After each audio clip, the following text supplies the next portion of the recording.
Okay, now imagine that you stress the system, and one of the ways you could stress it is by defining the family unit as the fundamental basis of oppression, and that all other family arrangements are fine, and that it's okay to love whoever you want for as long as you want, or for as short as you want, like let's say the next hour, and that's perfectly acceptable.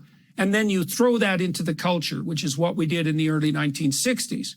And then you might ask, well, who is that going to destabilize first? And the answer to that's crystal clear.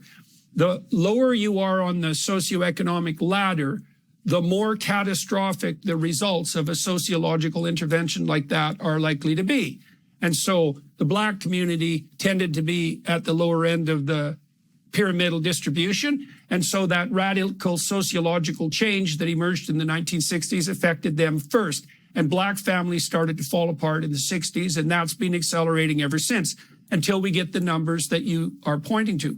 But one of the things we should absolutely 100% be clear about is that Hispanics and Caucasians are not far behind.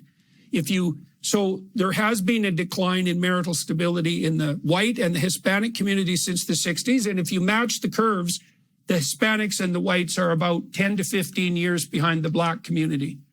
So that cataclysmic collapse is starting to spread through our entire culture. It's just that the Black population happens to be at the forefront of it.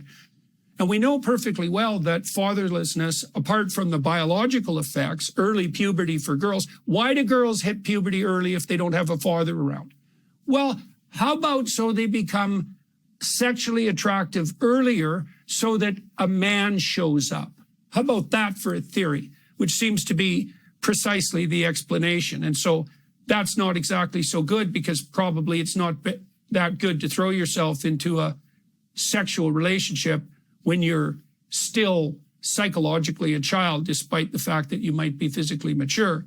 So that's quite the catastrophe. And fatherless boys are much more likely to be in prison. They're much more likely to drop out of school. They're much less likely to attain gainful employment.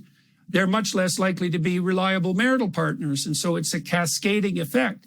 It's a complete bloody catastrophe. And even the conservatives have been stupid about this. You know, I talked to a conservative leader the other day, and I asked him about families, and he said, well, you know, as long as two people love each other.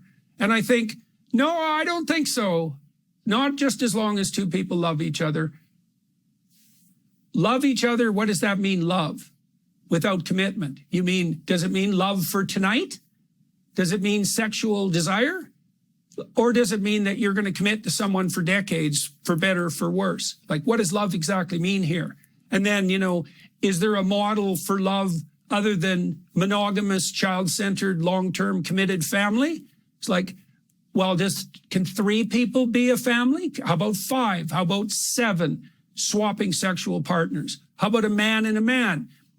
That's not a model that's going to duplicate well across society, because 2 men have a very difficult time reproducing, in case anyone hasn't noticed. And so the fatherless catastrophe is definitely, it's germane, Matt, and it's not an issue that people are prone to highlight because they don't want to be tarred with the brush of, you know, prejudice. And prejudice and judgment, they're hard to dissociate from one another. But I can't see any other model for long-term viability of children than stable, committed, long-term, child-centered, heterosexual, monogamous couples. And people can go to hell in a handbasket, as far as I'm concerned, whatever way they want. But we're bloody fools if we think there's any ideal at the center of a culture that can replace that.